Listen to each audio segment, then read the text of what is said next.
जय जवाहर दोस्तों स्टूडेंट्स। आज हम आपके सामने पुनः एक बार पेश हुए हैं 12वीं बायोलॉजी एंड एमएससी जूलॉजी का एक और टॉपिक लेकर, जिसका टॉपिक है आज हमारा ट्रांसलेशन इन यूकैरियोट्स। आज हम लोग देखेंगे कि यूकैरियोट्स में जो है किस तरह से ट्रांसलेशन होता है। पिछला जो हमारा वीडियो था वो आया था हमारे ट्रांसक्रिप्शन पे आया था, और आज का हमारा वीडियो रहेगा ट्रांसलेशन पे आएगा, जिसमें से हम लोग पिछले में देखे थे कि डीएनए से एमआरएनए का फॉर्मेशन किस तरह से होता है, और आज हम लोग देखेंगे कि जो एमआरएनए है उससे प्रोटीन का फॉर्मेशन किस तरह से होता है, किस तरह से प्रोटीन को बनाया जाता है। तो शुरू करते हैं आज का वीडियो। तो देखते हैं कुछ इसकी सिनॉप्सिस। तो पहले हमारा आएगा इंट्रोडक्शन, उसके बाद आएगा ट्रांसलेशन इन यूकैरियोट्स, उसके बाद तीसरा आएगा process of translation, significance, conclusion, then reference. ठीक है, तो शुरू करते हैं। पहला इंट्रोडक्शन हमारा। तो इंट्रोडक्शन क्या बोलता है? तो बोलता है formation of protein from mRNA is known as translation. ठीक है, तो फॉर्मेशन ऑफ प्रोटीन फ्रॉम जो है एमआरएनए के द्वारा प्रोटीन का निर्माण करना ट्रांसलेशन कहलाता है। ट्रांसलेशन की प्रोसेस जो है प्रोकैरियोट्स एवं यूकैरियोट्स में दोनों में कहाँ पर होता है? साइटोप्लाज्म में ही होता है। कि ठीक है, क्योंकि जो है प्रोकैरियोट्स में जो एमआरएनए का जो फॉर्मेशन है कहाँ पे होता था? साइटोप्लाज्म में। लेकिन जो है यूकैरियोट्स में कहाँ पर होता था? न्यूक्लियस में होता था। तो न्यूक्लियस में होने के बाद जो है साइटोप्लाज्म में प्रोटीन का फॉर्मेशन होगा। ठीक है, अब बोलता है इस प्रोसेस में अमीनो एसिड में पॉलीमराइजेशन की प्रोसेस होती है, जिनके फलस्वरूप पॉलीपेप्टाइड और प्रोटीन का फॉर्मेशन जो है वो होता है। ठीक, अब उसके बाद दूसरा आएगा हमारा ट्रांसलेशन इन यूकैरियोट्स।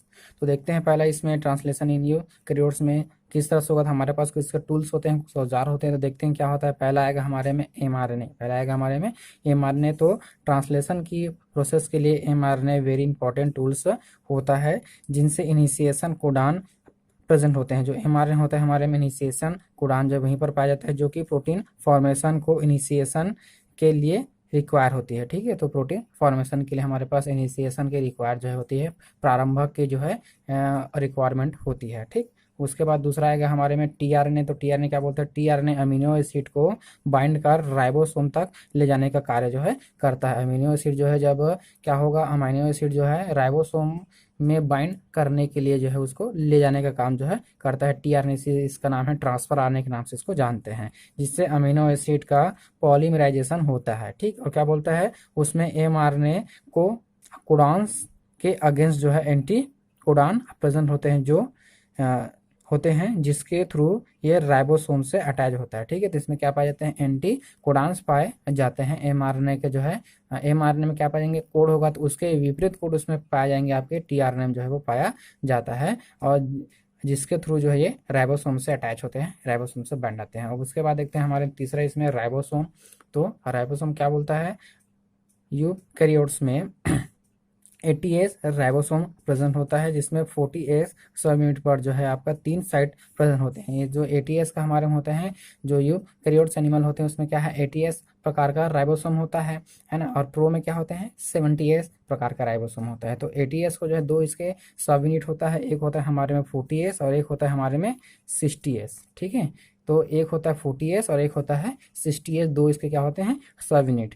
तो ये जो होता है स्मॉल सब यूनिट है, ये जो उसका लार्ज सब यूनिट होते हैं। तो इसमें देख लेते हैं तीन इसके जो है स्पेसिफिक जो है साइड प्रेजेंट होता है। तो क्या साइड होते हैं? पहला जो रहता है साइड उसको बोलते हैं ई साइड, दूसरा को बोलते हैं पी साइड, और तीसरा को बोलते हैं ए साइड। ठीक है, ई साइड को बोलते हैं आपका एक्साइड साइड बोलते हैं, और पी साइड को बोलते हैं बॉन्ड पॉलीपेप्टाइल साइड बोलते हैं, और ए साइड को बोलते हैं अमीनो एसिड जो है बाइंडिंग साइड जो है इसके नाम से जानते हैं। ठीक है, तो 3 साइड हो गया, ई पी और ए साइड के पाए जाए हैं। ठीक है, तो इसमें पी और ए का जो है हमारे में बहुत ज़्यादा रोल होता है, बहुत ही ज़्यादा इंपॉर्टेंट रोल प्ले करता है। तो देखते हैं आगे के पास जो है ये राइबोसोम का स्ट्रक्चर हुआ। तो राइबोसोम में क्या है? 3 इसके जो है साइड होते हैं। तो ये ई हुआ, पी और ए, 3 इसमें जो है वो साइड हुआ।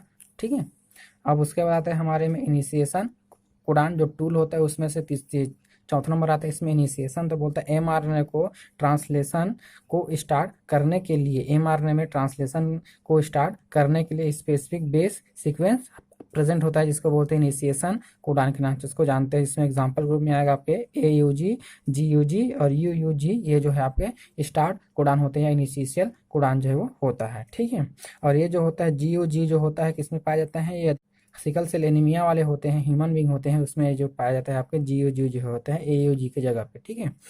अब उसके बाद देखते हैं इसमें टर्मिनेशन कोडान की जो अभिक्रिया स्टार्ट हो उसको रोकने वाले क्या होंगे, तो बोलते हैं mRNA में कुछ जो है बेस सीक्वेंस होते हैं जो कि ट्रांसलेशन प्रोसेस को स्टॉप कर देते हैं, जिसे आपका टर्मिनेशन कोडान कहते हैं। तो एग्जाम्पल के रूप में आएगा आपका UAA, UGA और UAG, ये जो होते हैं इसका टर्मिनेशन कोडान के नाम से इसको जानते हैं। हाँ, ट्रांसलेशन का जो प्रोसेस है, इनिशिएशन जो हो रहा है उसके लिए एक स्पेसिफिक जो है फैक्टर होता है जिसके द्वारा जो है इनिशिएशन जो है वो प्रारंभ होती है, इनिशिएशन जो है आगे को जो है चलता है। तो देखते हैं क्या क्या फैक्टर होते हैं। तो इसमें दिया initiation factor in present in 40S 100 unit of ribosome. तो राइबोसोम का जो 40S जो 100 यूनिट उसमें पाए जाते हैं, तो क्या होते हैं हमारे में EIF1, EIF3, EIF2, EIF4B और EIF4A, EIF4C, EIF4D, EIF4E और EIF5 और EIF6, ये जो है हमारे में क्या होते हैं इनिशिएशन जो है फैक्टर के रूप में पाए जाते हैं, ठीक है। अब उसके बाद होगा इसमें इलॉन्गेशन फैक्टर की जो चैन हमारे पास बनेगा, पॉलीपेप्टाइड का जो चैन बनेगा उसका इलॉन्गेशन किस तरह से होगा। तो इलॉन्गेशन के लिए हमारे पास दो होते हैं, इसमें आएगा आपका EF1 और EF2, ये जो है दो इसमें इलॉन्गेशन फैक्टर पाए जाते हैं, ठीक है। अब इसमें पाया जाएगा आपके पास टर्मिनेशन फैक्टर, जो अभी के स्टार्ट हुआ है पॉलीपेप्टाइड चेन का जो फॉर्मेशन हुआ है, इलॉन्गेशन हुआ, इलॉन्गेशन के बाद उसको अभिक्रिया को रोकना है, तो रोकने के लिए क्या पाएंगे हमारे पास कुछ फैक्टर होते हैं, तो जिसको बोलते हैं टर्मिनेशन फैक्टर। तो ये होता है हमारे में RF, इसी बोलते हैं रिलीज फैक्टर के नाम से इसको जानते हैं। अब देखते हैं उसके बाद तीसरा नंबर आएगा इसमें प्रोसेस ऑफ ट्रांसलेशन। तो क्या होते हैं, तो इसमें पहला है हमारे में activation of amino acid. Amino acid का एक्टिवेशन होगा क्योंकि जो साइटोप्लाज्म में हमारे पास अमीनो एसिड होता है उसका एक्टिवेशन होगा, तभी उसी में प्रोटीन का फॉर्मेशन होगा। तो एक्टिवेशन ऑफ अमीनो एसिड। उसके बाद होगा transfer of amino acid to tRNA। तो अमीनो एसिड जो साइटोप्लाज्म में एक्टिवेट होने के बाद जो है उसको tRNA के साथ जो है ट्रांसफर किया जाएगा। फिर तीसरा नंबर आएगा इसमें इनिशिएट ऑफ जो है पॉलीपेप्टाइड चेन। तो पॉलीपेप्टाइड चेन का जो फॉर्मेशन होगा इसमें प्रारंभन होगा। अब बोलते हैं इलॉन्गेशन ऑफ पॉलीपेप्टाइड चेन, जो इलॉन्गेशन इनिशिएट हुआ है पॉलीपेप्टाइड चेन, उसका क्या होगा इलॉन्गेशन होगा, देरीकरण होगा, ठीक। अब उसके बाद आएगा ई नंबर, इसमें फॉर्मेशन ऑफ जो है पेप्टाइड बॉन्ड। तो इसमें पेप्टाइड बॉन्ड का फॉर्मेशन होगा। फिर लास्ट में आएगा हमारे में टर्मिनेशन ऑफ पेप्टाइड चेन, जो टर्मिनेशन यानी कि जो स्टॉप होगा अभिक्रिया जो है वो स्टॉप पूरी तरह से होगा, ठीक। तो देखते हैं अब धीरे धीरे करके इसको। तो पहला आएगा हमारे में एक्टिवेशन ऑफ अमीनो एसिड। तो एक्टिवेशन अमीनो एसिड में क्या होगा, साइटोप्लाज्म में present amino acid inactive form में होते हैं, जो कि प्रोटीन सिंथेसिस में जो है पार्टिसिपेट करने में कैपेबल नहीं होता है क्योंकि वो इनएक्टिव फॉर्म है। तो क्या करते हैं इसको, इस कारण इनको जो है ATP के थ्रू जो है एक्टिव किया जाता है। ATP के थ्रू क्या करते हैं इसको एक्टिव करेंगे, जिससे ATP जो है अमीनो एसिड के साथ जो अटैच हो जाता है, ठीक। अटैच होने के बाद क्या होगा, यह प्रोसेस एक specific activating enzyme amino acyl RNA synthesis के प्रेजेंस में होता है, ठीक है। तो अमीनो एसिड को एक्टिव करने के लिए हमारे पास अमीनो एसाइल RNA सिंथेटेज जो है एंजाइम हमारे पास पाया जाता है, जिसके द्वारा जिसको जो एक्टिव अमीनो एसिड को एक्टिव किया जाता है। यहाँ पर देखिए अमीनो एसिड ATP, फिर एंजाइम हो गया हमारे पास कौन सा, amino acyl RNA synthetase enzyme की उपस्थिति में क्या हुआ, अमीनो अम्ल यहाँ पर प्राप्त हुआ। अमीनो अम्ल के साथ जो है AMP मतलब है एडिनोसिन मोनोफॉस्फेट, क्योंकि यहाँ से क्या होगा, लॉस होगा, ATP का लॉस होगा, ऊर्जा का लॉस होगा, उसी तरह से यहाँ पर होगा आपके एंजाइम प्लस जो है फॉस्फेट, ठीक। इस तरह से इसमें निकलेगा। फिर इसमें बी नंबर आ गया आपके पास transfer of amino acid to tRNA। तो इसमें क्या होगा, इसमें amino acyl adenylate synthetase AMP complex tRNA के साथ जो है रिएक्शन करता है तथा अमीनो एसिड जो है tRNA के साथ अटैच हो जाता है, ठीक है। इसमें क्या बोले, इसमें amino acyl adenylate synthetase AMP complex क्या होगा, tRNA के साथ अटैच होंगे। अटैच होने के बाद जो है इसमें क्या होगा, के साथ रिएक्शन करता है तथा अमीनो एसिड tRNA के साथ जो है अटैच होता है। रिएक्शन होने के बाद अमीनो एसिड के साथ जो है tRNA का अटैचमेंट हो जाएगा। अब बोलेंगे इस प्रोसेस में AMPN एनर्जी जो है रिलीज होता है। AMP क्या होगा, एडिनोसिन मोनोफॉस्फेट एवं जो है यहाँ पर एनर्जी होगी, यहाँ पर जो एंजाइम जो होता है आपके क्या होते हैं रिलीज होते हैं। उसके बाद क्या होगा, इसमें प्रत्येक अमीनो एसिड के लिए जो स्पेसिफिक tRNA प्रेजेंट होता है। तो जितने वहाँ पर अमीनो एसिड होंगे उतने ही वहाँ पर क्या पाए जाएंगे, tRNA जो है वो रहता है, tRNA उसमें प्रेजेंट होता है। अमीनो एसिड, AMP, एंजाइम, उसके बाद क्या हुआ, tRNA के साथ अटैच होने से क्या हुआ हमारे पास, देखिए अमीनो एसिड tRNA प्लस जो है AMP प्लस जो है एंजाइम, इस तरह से हमारे पास जो है वो प्राप्त होता है। तीसरा नंबर इसमें आएगा इनिशिएशन ऑफ पॉलीपेप्टाइड चेन। तो पॉलीपेप्टाइड चेन का आरंभन होगा, प्रारंभन किस तरह से होता है, तो यूकैरियोट्स में प्रोटीन सिंथेसिस का इनिशिएशन मिथ्योनिन से ही होता है, मिथ्योनिन से होता है, बट जो है इसमें इनका फॉर्मेशन नहीं होता, जो मिथ्योनिन है उसका जो फॉर्मेशन इसमें नहीं होता है। तो इसको जो है फॉर्मेशन के लिए हमारे पास जो है कुछ स्टेप होते हैं, तो उस स्टेप को देख लेते हैं क्या क्या स्टेप होता है।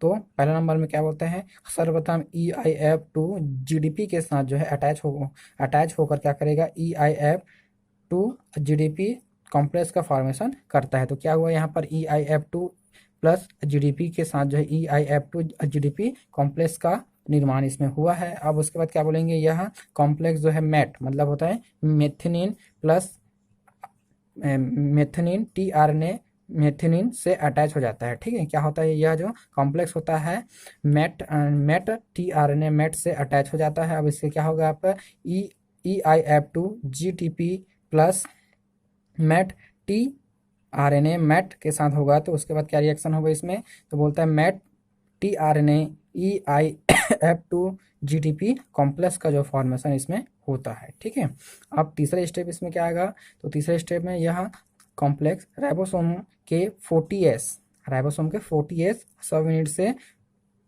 पेप्टाइल जो है साइड से अटैच हो जाते हैं, जो पेप्टाइल जो साइड होता है उसके साथ अटैच हो जाते हैं। तो अटैच होने से क्या होगा, मेथियोनिन tRNA 40S राइबोसोम के साथ यहाँ पर क्या हुआ है, अटैच हुआ है, 40S के साथ होगा अटैच होगा, जिससे क्या होगा EIF2 प्लस GDP, ये उसका कॉम्प्लेक्स है। उससे क्या होगा, आगे रिएक्शन क्या होगा, इसमें होगा आपके methionine tRNA 40S methionine tRNA methionine, अब इससे क्या होगा EIF2 GDP कॉम्प्लेक्स का फॉर्मेशन जो है इसमें होता है। ठीक है, अब चौथा नंबर इसमें क्या बोलता है, इसके पश्चात यह कॉम्प्लेक्स जो है EIF3 की हेल्प से mRNA से अटैच होता है। तो EIF3 के हेल्प से अब क्या होगा, अब ये जाकर जो है mRNA से अटैच जो है वो होगा।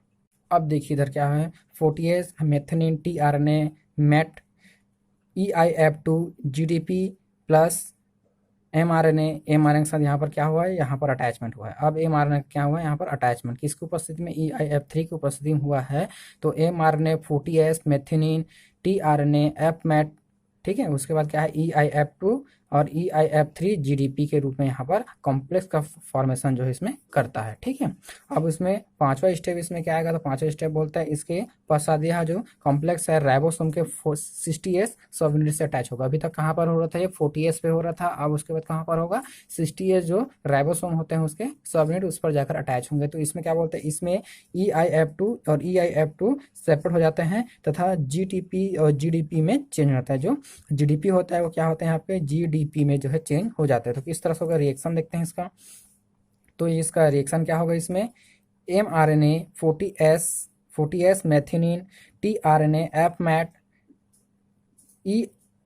EIF2 और EIF3 GTP 60S, यहाँ पर अब ये क्या हुआ, 60S इसमें अटैच हुआ है। तो इसमें क्या होगा, अब देखते हैं आगे का रिएक्शन इसमें क्या हुआ है। तो इसके लिए क्या है हमारे पास EIF1 और EIF4A और EIF4B और EIF4C की उपस्थिति में जो है होता है। तो क्या होगा हमारे में mRNA, क्या होगा mRNA 80S methionine tRNA FMET EIF2 plus EIF3 और ये होगा आपके GDP-PI। ठीक है, GDP-PI इस तरह से हमारे पास होगा। ठीक, अब उसके बाद आएगा इसका इलॉन्गेशन इन पॉलीपेप्टाइड चेन। तो पॉलीपेप्टाइड चेन का इलॉन्गेशन होगा। अब क्या होगा, इसमें पॉलीपेप्टाइड चेन का इलॉन्गेशन होगा। तो इसमें बोलते हैं कॉम्प्लेक्स बनने के बाद जो है 1 बाय 1 अमीनो एसिड जो है इससे जुड़ने रहते हैं। 1 बाय 1 क्या होगा, अमीनो एसिड से आकर जो है जुड़ना स्टार्ट करेंगे हैं, और के जुड़ने के कारण जो है पॉलीपेप्टाइड चेन जो है इलॉन्गेट हो जाते हैं, यानी कि इलॉन्गेट हो जाते हैं।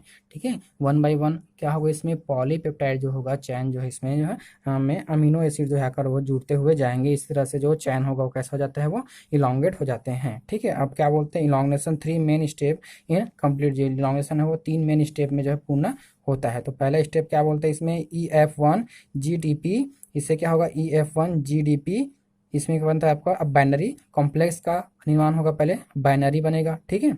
अब उसके बाद क्या होगा EF1 और GDP प्लस क्या होगा amino acid tRNA, amino acid tRNA, तो इससे क्या होगा amino acid tRNA EF1 GDP ternary complex का निर्माण, पहले 2 उसके बाद टर्नरी कॉम्प्लेक्स का निर्माण इसमें हुआ। उसके बाद तीसरा स्टेप इसमें क्या होगा, amino acid tRNA EF1 GDP क्या होगा ATS राइबोसोम के साथ अटैच होगा, तो क्या बनाएगा ATS amino acid tRNA EF1 GTP का जो है इसमें कॉम्प्लेक्स का रूप में निर्माण जो हमारे पास होता है, ठीक है, ये हो गया। अब उसके बाद आएगा इसमें ई नंबर आएगा, फॉर्मेशन ऑफ पेप्टाइड बॉन्ड का निर्माण कैसे होता है इसमें देखते हैं। तो इस प्रोसेस में जो है पेप्टाइल साइट पर प्रेजेंट CHO ग्रुप तथा अमीनो एसाइल साइट पर प्रेजेंट NH2 ग्रुप के बीच जो है पेप्टाइड बॉन्ड का फॉर्मेशन होता है। तो हमारे पास जो है 2 इसमें क्या होते हैं साइड होता है, तो 2 जो साइड होता है उस पर क्या होगा हमारे पास, उस साइड में क्या होता है और पेप्टाइल साइट के बीच जो है पेप्टाइड बॉन्ड का फॉर्मेशन जो है वो होता है, ठीक है। अब इससे क्या होगा, इस प्रोसेस में पेप्टाइल ट्रांसफरेज एंजाइम पार्टिसिपेट जो है वो करता है। तो डायग्राम को जरा से थोड़ा सा देख लेते हैं। तो ये हो गया हमारे ए साइड हो गया, ये हमारे क्या हो गया पी साइड हो गए। तो इन दोनों के बीच क्या होगा हमारे में पेप्टाइल जो होगा इसमें बॉन्ड का फॉर्मेशन जो है वो होता है, इन दोनों के बीच में बॉन्ड का जो है फॉर्मेशन होता है। तो इसके जो साइड होते हैं पी साइड में क्या पाए जाएंगे आपके पास जो है COOH कार्बोक्सिलिक समूह, और इसमें क्या पाएंगे आपके पास NH2 समूह होता है। इसके बीच में दोनों के बीच में क्या होगा हमारे पास जो है इसमें पेप्टाइड जो होगा बॉन्ड का जो है फॉर्मेशन इसमें होता है। इसकी उपस्थिति में पेप्टाइल ट्रांसफरेज एंजाइम की उपस्थिति में यहाँ पर जो बॉन्ड का निर्माण जो दोनों के बीच वो होगा, ठीक है। चलिए अब उसके बाद आएगा इसमें टर्मिनेशन ऑफ पेप्टाइड चेन। तो इसमें क्या होगा यूकैरियोट्स में release factor R factor present होता है जो कि टर्मिनेशन कोडान को रिकॉग्नाइज करता है। इसके पश्चात tRNA से अटैच होकर जो है क्लोज्ड हो जाता है, जिससे चेन का जो है टर्मिनेशन जो है वो हो जाता है, ठीक है। अब इसमें थोड़ा सा और मैं इसको आपको समझा देता हूँ इसमें क्या हुआ था। तो ये हमारे पास क्या हुआ था राइबोसोम है ना, ये हमारा क्या हुआ, ये होगा 40S और ये हमारा होगा 60S, ठीक है। तो पहले क्या था, पहले इसमें चला था हमारा अभिक्रिया, जब इलॉन्गनेट होने के बाद क्या हुआ है हमारे में इस 60S से क्या हुआ है हमारा आकर जो है वो जुड़ा हुआ है ना। तो इससे क्या होगा आकर जब वो क्या होगा अटैच होने के बाद इलॉन्गनेट पूरा होने के बाद जो है यहाँ पर बॉन्ड का निर्माण होगा, जिसको बोलेंगे पॉलीपेप्टाइड बॉन्ड का जो है इसमें जो है निर्माण जो है होता है। तो ये पी साइड हुआ और ये साइड हुआ, और इसमें क्या बनेगा ये पेप्टाइड बॉन्ड का जो है इसमें निर्माण जो है वो होता है। तो ये हमारा क्या बन गया यहाँ पर पॉलीपेप्टाइड का जो है इलॉन्गनेट होने के बाद जो है ये हमारे पास प्राप्त हुआ। उसके बाद इसमें क्या हुआ है EF4 प्लस जो है GTP होने के कारण जो है दोनों में क्या बना है ये बॉन्ड का जो है इसमें फॉर्मेशन हुआ है, ठीक है। यही क्या करें इसमें बॉन्ड के रूप में यहाँ पर फॉर्मेशन हुए। बॉन्ड में होने के बाद क्या होगा, ये हमारा पी साइड था और ये हमारे ए साइड था। तो इसमें जब अमीनो एसिड का जब फॉर्मेशन होते जाएगा तो क्या होगा, ये जो साइड है इधर की ओर जो है खिसकते हुए जाएगा, इधर की ओर क्या होगा खिसकते हुए जाएगा, यानी कि ए साइड से पी साइड की ओर जो है वो आते जाएगा, और चैन जो आगे इस तरह से इधर जो है ऐसा बढ़ते हुए जाएगा, इधर ऐसा क्या होगा बढ़ते हुए जाएगा, जिसके द्वारा जो है ए साइड जब उसमें रिक्त हो जाएगा तो इसमें कोई दूसरा अमीनो एसिड आकर इसमें जुड़ेगा। पहले बात क्या होगा अमीनो एसिड एक रहेगा, जब ये हटेगा यहाँ पर तो क्या हो जाएगा, इसके हटने से क्या होगा अमीनो एसिड जो है 2 आकर जुड़ेगा। अब ये 2 हटेगा तो क्या बनेगा अमीनो एसिड 3 अमीनो एसिड 4, इस तरह से इसमें जो है वो पॉइंट बाय पॉइंट इसमें ऐसा जुड़ते हो जाएंगे, जिस कारण से जो ये जो चैन है वो कैसा होगा ऐसा लंबा इधर की ओर जो है वो होते हुए जाएगा, और आपके अमीनो एसिड का निर्माण होते जाएंगे। अमीनो एसिड के द्वारा जो है प्रोटीन का निर्माण इसमें जो है वो होता जाएगा, ठीक है। तो इस तरह चलते जाते हैं, जो ए साइड होता है वो रिक्त होते जाते हैं और पी साइड की ओर जो है खिसकते जाते हैं। इसका देखिए यहाँ पर हुआ है, तो ए साइड क्या हुआ हमारे में, पहले ए साइड में पेप्टाइड था, यानी कि पॉलीपेप्टाइड था, कैसा हो गया हमारे पी साइड पर आ गया, यानी कि ये जो अभिक्रिया किधर चला ऐसा ही इसमें यहाँ पर ए साइड जो है पी साइड की ओर खिसक गया, और खिसकने के कारण जो है यहाँ पर जो है वो पॉलीपेप्टाइड आ गया, और ये रिक्त हो गया। तो रिक्त के लिए फिर से कोई दूसरा अमीनो एसिड आया होगा, यहाँ पर AA2 है तो यहाँ AA3 AA4 ऐसे तरह से इसमें आया है, ठीक है। अब उसके बाद क्या हुआ है, जब इसको स्टॉप होना है तो स्टॉप होने के लिए यहाँ पर क्या आएंगे RF फैक्टर, तो RF फैक्टर के आने के बाद जो है कैसा हो जाएगा, जो अभिक्रिया है वो रुक जाएंगे, ठीक है। तो आज के लिए बस इतना ही। अगर आपको कहीं पे डाउट अगर लगा हो तो कमेंट करके ज़रूर बताएं मुझे, मैं उसको हो सके तो क्लियर करने की कोशिश करूँगा। धन्यवाद, थैंक यू।